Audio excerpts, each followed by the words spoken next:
Salam əziz dostlar, hamınızı yenidən xoş gördük. Deməli biz kömək duası haqqında danışırdıq. Keçən dəfə kömək duasına bir giriş xarakterli bəzi mövzuları müzakirə elədik. Orada bir mövzu qalmışdı. Onu bu görüşümüz üçün saxladıq, bu çıxış üçün saxladıq. Deməli mövzu nə idi bizim bu görüşümüzdə müzakirə edəcəyimiz mövzu? Bu idi ki, dua nəticədə biz Allaha dua edirik və Allahdan nələrsə istəyirik. Burada belə bir sual yaranır. Bu əslində din fəlsəfəsinin mövzusudur, amma istəyirik burada onu qısa bir müzakirə edək. Sual burasındadır ki, biz Allahdan nəsə istəyirik. Amma bu görəsən Allahın iradəsi ilə, Allahın təqdiri ilə, Allahın razılığı ilə, Allahın bizim üçün təqdir elədiyi o həyat tərzi ilə uzlaşır, yoxsa bu əslində özündə, daxilində bir növ bir üsyanı ehtiva edir. Çünki nəticədə bizim üzləşdiyimiz bir həyat var. Bu Allahın bizim üçün təqdir elədiyi bir həyatdır. Və biz nə edirik? Dua edirik. Allahdan istəyirik ki, nələrsə bizim həyatımızda dəyişsin, nələrsə fərqli olsun, nələrsə istəyirik, nələrsə olmasını, nələrsə olmamasını istəyirik. Görəsən burada bir üsyan varmı? Görəsən burada bir Allahın razılığına qarşı çıxma varmı? Yoxsa bu əslində elə Allahın qoyduğu sistemdir, nizamdır ki, Allah elə bizdən istəyir ki, istənilən situasiyada, istənilən vəziyyətdə siz duanızı eləyin. Çünki duanın müəyyən faydaları var, müəyyən təsirləri var. O, heç bir halda mənim təqdirimlə, mənim razılığımla ziddiyyət təşkil eləmir. Bəli, razılıq məqamı hədis kitablarımızda da var, Quranın bir çox əylərində də var. Razılıq məqamı ən üstün məqamdır. Çünki Allahın sənin üçün təyin etdiyi o həyata neyinsən, razılıq verirsən, isyan eləmirsən. Və biz bunu peyğəmbərlərin, imamların dualarında, həyatlarında görürük. Razılıq insanın imanının ən pik nöqtəsidir, ən zirvəsidir. Amma eyni halda bu razılığın içərisində orada bir duaya da yeri var. Yəni dua sanki razılıqla ziddiyyət təşkil eləmir. Xeyr, sadəcə olaraq Allah bizdən istəyir ki, mən sizi ehtiyac içərisində yaratmışam, mən sizi möhtac yaratmışam. Ona görə istənilən situasiyada sizdən dua istəyirəm. Çünki bu duada bəndəlik var, bu duada özünüzün ehtiyaclı olduğunu hiss etmə var. Ona görə dua hər bir halda lazımdır və bu heç bir halda belə deyək, razılıq məqamına, rızayət məqamı ilə ziddiyyət təşkil eləmir. Bunu biz müzakirə edəcəyik, yenə Hacı İmran Ələsgərovla müzakirə edəcəyik. Hacı, necəsiz? Salam aleykum, mən də sizi salamlayıram, əziz dostlar da salamlayıram inşallah. Allah razı olsun Hacı. Keçən dəfə bu mövzuda qaldıq. Dedik ki, bu müasir dövrdə din fəlsəfəsində çox ciddi müzakirə olunan mövzulardan biridir. Ki, duaya çünki müxtəlif aspektlərdən belə deyək, hücumlar var. Duanın bir növ faydasız olduğunu, əbəs olduğunu, mahiyyətcə boş faydasız olduğunu göstərmək istəyənlər, iddia edənlər duaya müxtəlif aspektlərdən, səbəblərdən irad bildirər. Həmin iradlardan biri də budur. Ki, Allah deyir ki, razı olun. Mənim sizin üçün təyin etdiyim o müqəddərata razı olun. Amma siz nə edirsiniz? Gəlirsiniz Allahdan nəsə istəyirsiniz, nəyisə dəyişməyini istəyirsiniz. Burada həqiqətən bir ziddiyyət varmı? Bir Allahın təqdiratına qarşı bir daxildə sətir altı, şuur altı bir üsyan varmı? Yoxsa bu elə Allahın qoyduğu nizamın özüdür. Dua o nizamın içərisində xüsusi yer tutur. Bəli, gözəl mövzudur. Bu günləri də cəmiyyətimizdə də bizim həmin buna bir cür ad deyirlər, alın yazısı. Bəli. Bəs bu cür nə yazılıbsa və salamla bu cür olmalı. Əslində belə deyil. Biz məsələn qəza və qədər, yəni qədər, ilahi təqdir istəsək, məna eləsək, bu cürlə məna eləsək, elə bilirəm ki, hamımız başa düşərik bunu sadə dillə. Məsələn, Allah yaratdığı bütün varlıqlar üçün, varlıqların, məsələn, cindir, insandır, mələkdir və s. bütün varlıqlar üçün keyfiyyət, kəmiyyət baxımından, məkan baxımından, zaman baxımından müxtəlif ölçülər ki, qərar verib. Bu ölçülər ki var, bunlar da müxtəlif səbəblər və amillərin təsiri ilə gerçəkləşir. Ki, bunların səbəblər və vasitələr, məsələn, amillərin təsiri ilə bu hədlər, ölçülər gerçəkləşir. Bu təqdir ilahidir, məsələn. İlahi təqdiri bu cürə məna eləyirlər alimlər. Qəza nədir? Qəza. Qəza da budur ki, hər bir hadisə ki var, hər bir hadisə ki baş verir, verəcək, məsələn, Hər bir hadisənin o səbəbləri, şərtləri, hazırlıqları, müqəddimələri tam olandan sonra o artıq Allah məsələn orada nə edir? Qəti, məsələn, son nəhayət bir məsələn gerçəkləşdirir. Bəs səbəblər vasitəsilə, məsələn, səbəblər nə edir? Təsiri gerçəkləşdirir. Bu ilahi ölçüləri, ilahi hədləri, hüdudları. Hər bir varlıq üçün Allah bir dənə hədd, hüdud təyin edir. Biz Quran-ı Kərimdə də buna ayə var ki, biz hər şeyi bir ölçüdə yaratdıq, bir qədərdə yaratdıq. O səbəblər ki var, səbəblərlə insan yaşayışı budur da, həyatın səbəbi Allah özü vasitələrlə, səbəblərlə iş görür və o səbəblərdən də biri və ən mühümlərindən biri duadır. Duadır. Dua məsələn şəhid Mütəhhir Allah rəhmət eləsin, qəşəng bir sözü var, deyir, dua nəinki qəza və qədərin ziddi deyil, razılığı dillahinin. Əksinə, qəza və qədərin gerçəkləşməsinə səbəbdir dua. Biz Quran-ı Kərimdə də görürük, məsələn, dua vasitəsilə Allahdır ki, məsələn, biz keçən dəfə də ayələrdə dedik də, dua eləyin ki, duavızı icabəti yetirin və yaxud da sizin duavız olmasa da Allah sizə dəyər verməzdi, inayət eləməzdi. Bəs biz duaların vasitəsilə ki, səbəbdir, əsl səbəblərdən biridir və nə qədər rəvayətlərimiz var bu barədə ki, dua bəlaları dəf eləyər, dua ağlımıza gələn və gəlməyən bəlaları dəf eləyər. Və Quran da bizə göstərir ki, buna dua eləyin, həmişə insana dua vacibdir ki, Allahla bəs insan rabitə qursun. Biz Quran-ı Kərimdə də oxuyuruq ki, görürük ki, bir neçə şey ki, bizə deyirlər ki, məsələn, alın yası, taley filan, amma hansı ki, bunların hamısını həll eləyən bizim əməllərimiz, dualarımızdır. Məsələn, dua ilə insan bəlaları dəf eləyə bilir və yaxud da məsələn, silə-i rəhimlə insan ömrünü uzada bilir. Xeyir əməllərlə insan, siz buyurun ki, yaxşı işlər görməklə insan Allahın rəhmətini özünə denəyir, qazanıb cəm edir. Bəs dua əslində, yəni biz dediyimiz kimi dua insanın müqəddəratına zidd olan bir şey deyil. Yəni Allah belə yazıb, belə deyil. Xeyr, dua budur ki, Allah ilahi təqdir bu cür oldu ki, tərif olundu ki, bəs Allah hər bir varlıq üçün, insan filan, cin olsun, ölçü və hədd hüdud təyin eləyib. Bu hədd hüdudların da gerçəkləşməsi üçün səbəblər, amillər qərar verib. Və o səbəblərdən biri də, mühümlərindən biri də duadır. İnsan duası ilə o bir şeir var, güldürən rəhmanımızdır, ağladan nöqsanımız. Bizim onsuz da başımıza gələn müsibətlərdə alın yası deyilən bir şey yoxdur. Alın yası bu mənada ki, bəli, xarab işlər görəcəksən, bədbəxt olacaqsan. Yaxşı işlər görəcəksən, salih işlər görəcəksən, dua edəcəksən və Allah sənə də lütf inayət edəcək və Allahın razılığına ki, biyaqları qeyd elədiniz. Bəli, bizim məsələ hər hansı bir problem oldu-olmadı bizə vacibdir ki, Allahla dua rabitəsini bərqərar eləyək. Məsələn, o İmam Sadiqin zamanında onun oğlu səhv etmirəmsə İsmail oldu ki, xəstələnəndə İmam Sadiq dua eləyirdi, namaz qırdı, oğlunun şəfa tapması üçün narahat idi. Sahabələr də görürlər ki, məsələn, çoxlu dua eləyir, fikir eləyir uşağı üçün məsələn. Elə ki, əcəl ki, gəldi, çatdı, dünyası dəyişdi İsmail, İmam Sadiq oldu çox aram. Deyirlər, bəs biyaqları fərqli idi, fərqli idi. Deyir, biyaqları mənim vəzifəm bu idi, dua eləmək, Allahdan şifa istəmək. İndi ki, artıq Allahın rəzayəti buradadır, təqdiri belədir ki, bu dünyasını dəyişsin. Rızam bi qəzaik də, yəni Allah sənin təqdiri və qəzava mən təsliməm. Bəs bu bir ziddiyyət dövrəsində, yəni biz nəticəyə təslimik. Nəticə ki, məsələn, bir gəlir, nəticə ki, hasil olur bitsin hər hansı bir işdə, ya məsələn də xəstəlikdə, ölümdə, itimdə. Biz bu nəticədə, məsələn, təslimik, razıyıq. Amma o gəlməmişə qədər, məsələn, hər hansı bir problem və bəla varsa, bizə də orada deyilir ki, dua eləyin, bunu dəf eləyin. Rəf eləyin, dəf eləyin. Maraqlıdır. Deməli, ümumiyyətlə, bu qeydiniz çox maraqlıdır ki, dua əslində o səbəblərdən biridir və o səbəblər birləşəndə nəticəni meydana gətirir. Və əslində fəlsəfədə də belə bir mövzu var. Səbəblər bir araya gəlmədikcə və nəticə vacib həddinə çatmadıqca o heç vaxt mövcud olmaz. Bunu bəzən Allahın iradəsinə zidd hesab edirlər.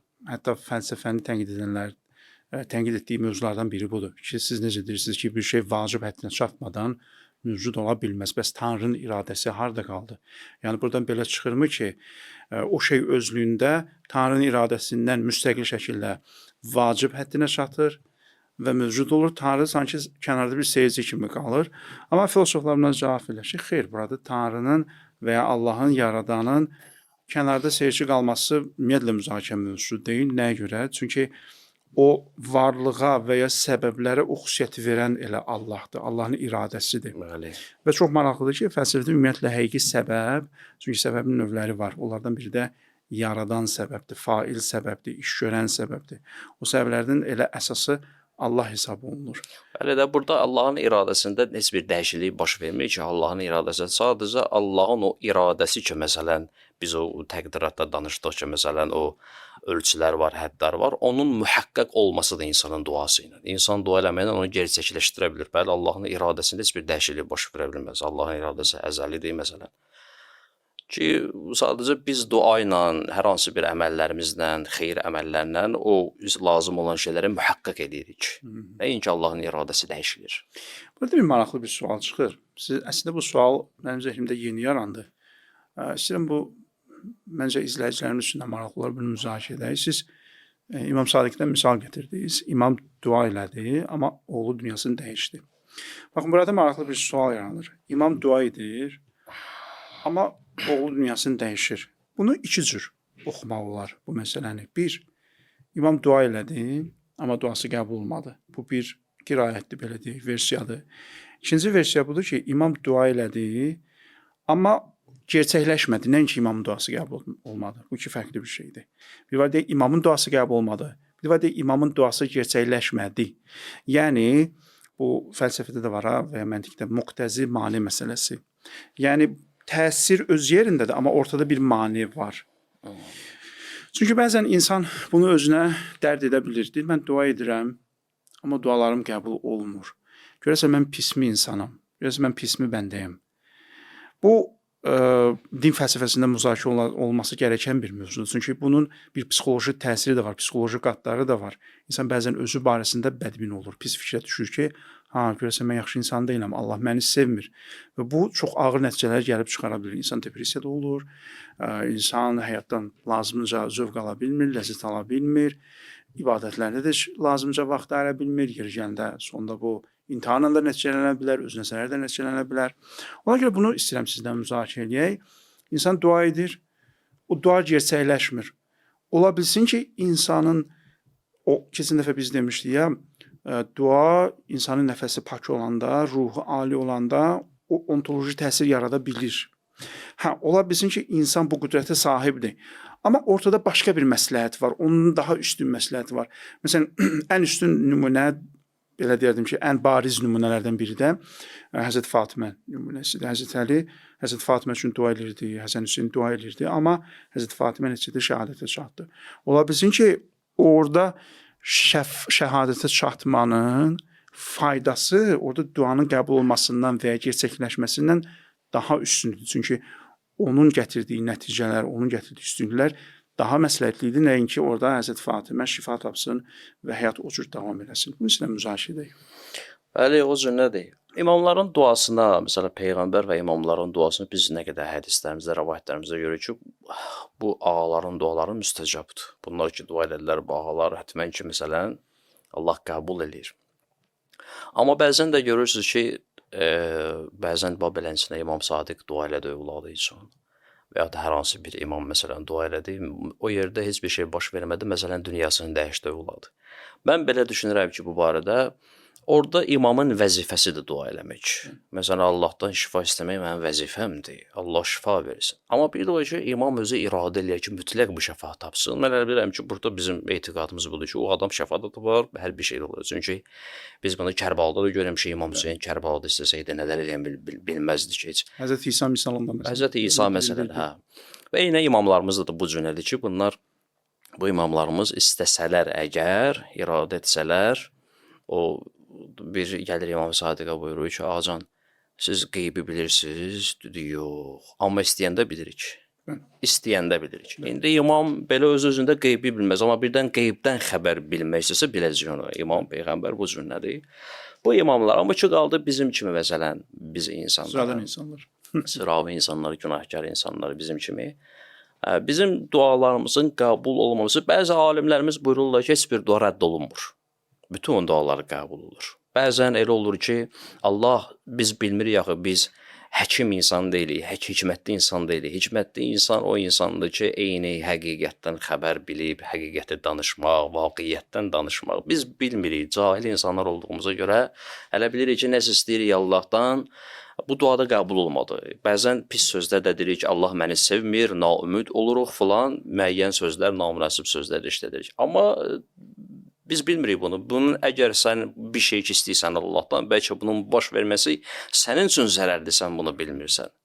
Necə ki, məsələn, bir zaman Həzrəti Xızır Musa dastanında, məsələn, Həzrəti Xızır uşağı ki canını alır, məsələn, hamıya pisdir bu. Amma o ki, eyni həqiqəti bilirdi, vaqiyyəti bilirdi, hikmət sahibi idi Həzrəti Xızır. Cəmaata belə göstərsəydi bunu, oba deyər, bu nə iş görür, uşağı öldürür ki, yetkinlik yaşına çatmamış məsələn. Amma həqiqəti ki, görür ki, bu uşaq ki, gələcəkdə böyük bir fitnəsi var, anatasını ki, dindən çıxardacaq və Allah bunun müqabili olsa da yaxşı bir övlad verəcək ona. Bu şeylər bizim həyatımızda çoxdur. Biz həqiqəti bilmədiyimizə görə üsyan edirik və münasib olmayan sözlər işlədirik. Bəli, dualar alimlərimiz, ariflərimiz deyirlər ki, rədd olunmur.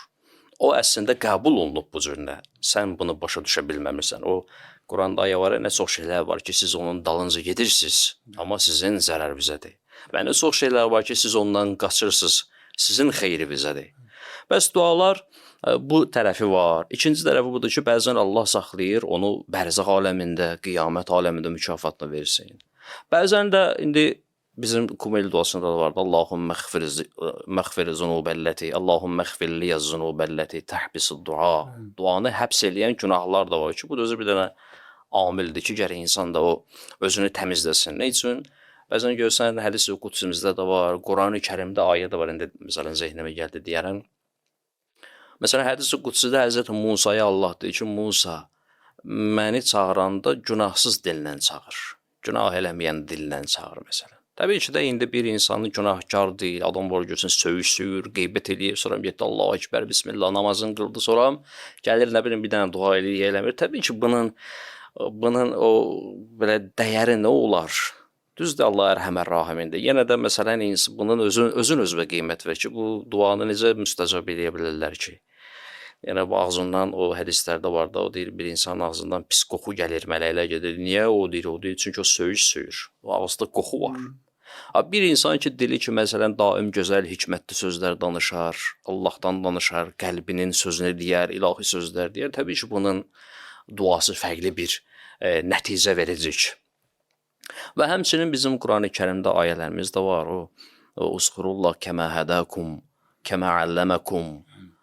Allahın istiqamət verdiyi kimi, öyrətdiyi kimi, istədiyin kimi yox. Məsələn, mən istədiyim kimi eləyim, bu cürlə deyil. Gərək o hər şeyin o çərçivəsi var da, hər şeyin özünün bir ölçüsü var, belə deyək. O ölçüdə insan əgər Allahla o rabitəni qursa, özü də hiss edəcək ki, dua eləyəndə görəcək ki, artıq nələrsə baş verir. Birinci belə insanın qəlbi nuraniləşə bilir. Çünki dua, biz keçən dəfə qeyd edə, dua əslində birinci Allahın özünü istəməkdir. Allahı çağırmaqdır. Allahı çağıranda Allah bilirsən ki, artıq yəni o nurani bir rabitin var Allahla. Ondan sonra başqa şeylər də istəyəndə ya rahatçılıqla əldə edəcəksən, ya da ki, olmayanda da onda da ləzzət edəcək. Olanda da olmayanda da sənin üçün heç bir fərq eləməyəcək. Çünki ikisinin də qəbul olunmuş dua kimi hesab edəcəksən. Bəs insanın qəlbinin nurani olması, günahdan uzaq düşməsi çox mühüm məsələdir. Bu ayə çox maraqlı idi.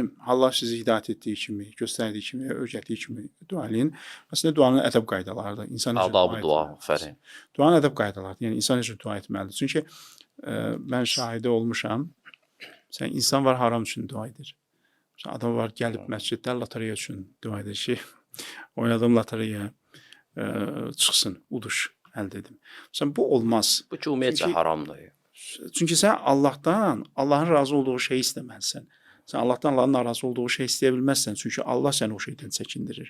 Sən necə gedib, məsələn təsəvvür edin ki, gedirsən hansısa bir ədalətli cəmiyyətdə təbii ki, dövlət məmurunun yanına və ondan dövlətin qanuna zidd bir şey görməsini istəyirsiniz. O heç vaxt bunu eləməz. Ədalətli məmur heç vaxt bunu eləməz. Nəyə görə? Çünki onun bir məmur öhdəliyi var. Yəni bu təbii ki, bənzətmədir. Allaha da biz necə deyə bilərik ki, məsələn qumar oynamışam, onu məsələn qəbul elə. Və bu yaradılış sisteminin özünə ziddi bir şey. Bu yaradılışın bir sistemi var da. Əlbəttə, Dua da o sistemin içində bir sistemdir. Bir dənə sistem ki var, sən elədiyin bu sistemdən xaric bir şeydir. Bu sistemdən xaric olan bir şey divara çırpılar da. O nuraniyyət məsələsi də çox önəmlidir, ruhun təmizliyi. Bunu mən həmişə cismə bənzədirəm, insan bədəninə bənzədirəm. Belə bir paralel aparıram, müqayisə aparıram ki, insan bədəninə, insan necə ki qulluq eləyəndə o bədən sağlam olur və həmişə müsbət nəticə verir. Tutalım, insan bədəni əgər sağlamdırsa, qidaları yerindədirsə, gigiyena qaydalarına əməl edirsə, müəyyən lazım olan vitaminləri filan qəbul edirsə, o məsələn deyirəm, idman eləyəndə o nəticəsi tez göstərəcək özünü. Amma insan sağlam deyilsə, qidalanmasına və yuxu rejiminə fikir vermirsə, təmiz şeylər yemirsə, o heç vaxt idman müsbət nəticə verməyəcək, əksinə mənfi nəticə verəcək. O getdikcə bədəni daha da zərər görəcək, bədəni daha da yorulacaq, əzələlər daha da yorulacaq.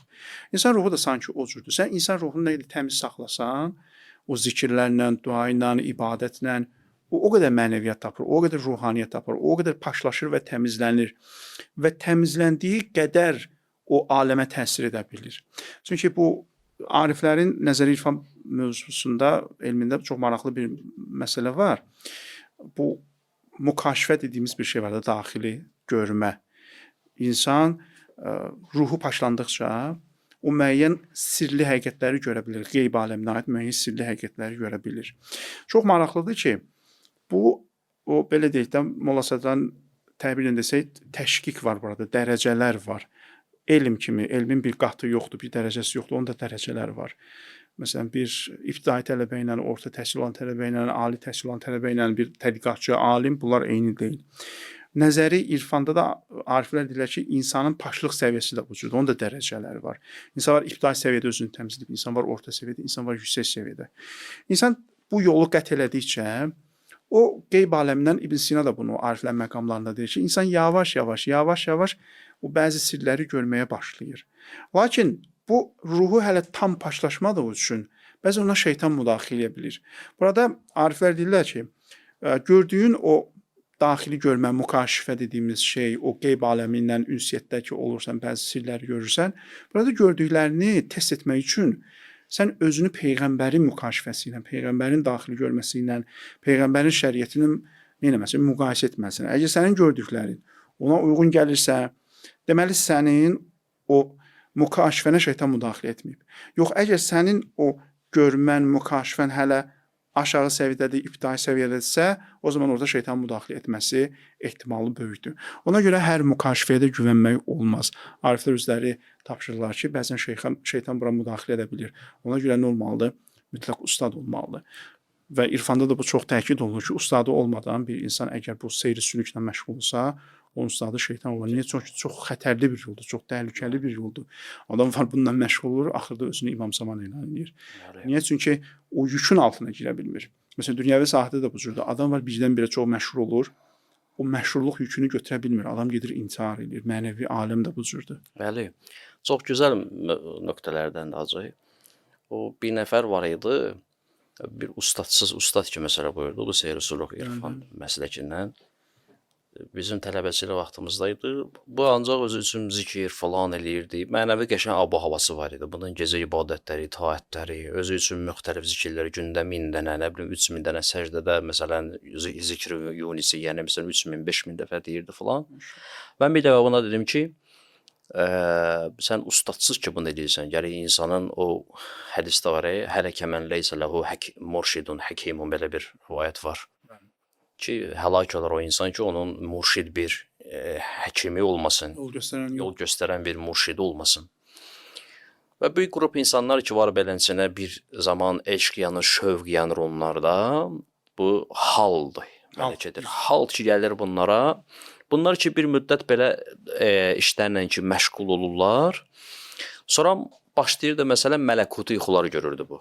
Hər gün görürdü məsələn İmam Rıza gəlirdi buna su verirdi, falan edirdi, belə edirdi. Mən bir dəfə buna bir söz dedim. Dedim, bax sən ustad falan yanına getmirsən. Deyir, ehtiyac yoxdur, hər şey rəvayətlərdə var da. Dedim, sən hardan bilirsən ki, o İmam Rıza həmin o iblis deyil, o qiyafətə gəlir. Qayıtdı dedi ki, bəs imamların surətinə girə bilməz axı, burada çaşırlar bir dostlar. Düzdür İmam Rızanın cildinə girə bilmirsən, İmam Rızanı görmüsən? Görməmisən. Bəs iblis özü nurani çöhrəsi ola bilər. Bu əcinlə bəhslərində də var ki, cin özləri məsələn nurani surətlərdə də olur. İnsana azdırır. Nə qədər insanlar var ki, onlarla alış-veriş edirlər, alırlar, verirlər, alırlar. Bəs bir qrup insanlar var ki, bəs ustadsız, ustad Rəbbani, ustad ki təyid olunmuşdur, böyük bir şəxsiyyətdir, icazəsi var, fəqahətliyi var bu insanın. O Allah rəhmət eləsin. Ayətullah Ustad Fatim Niya. O qəşəng deyir, muctehidun, thumma arifun. Deyir, əvvəl ictihad, sonra arif. Onun üçün deyir, çünki bu savadsız sən gedib bu yollara girərsən, məhv olarsan, sənin ustadın şeytan olar. Onun üçün də bəs ustad mühüm məsələdir bu məsələdə. Və İmam Sadiq da buyurur ki, bu ustad da insan aparmalıdır hara özünü tanımağa. Mən ərəfə nəfsə, İmam Sadiq buyurur, təcərrət. İnsan deyir özünü tanısa, mən ərəfə nəfsənin çox rəvayətlərimiz var, fəqət ərəfə Rəbbə falan təcərrədə. Və insan mücərrədləşər.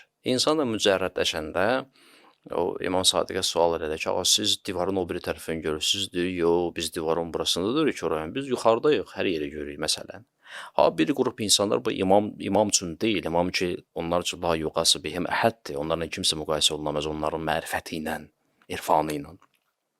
Amma adi insanlar ki, məsələn, bəli, özünü tanıyar, mücərrədləşər və Dulabi var idi, ariflərdən idi. Onun dərsində çox böyük şəxsiyyətlər oturardı.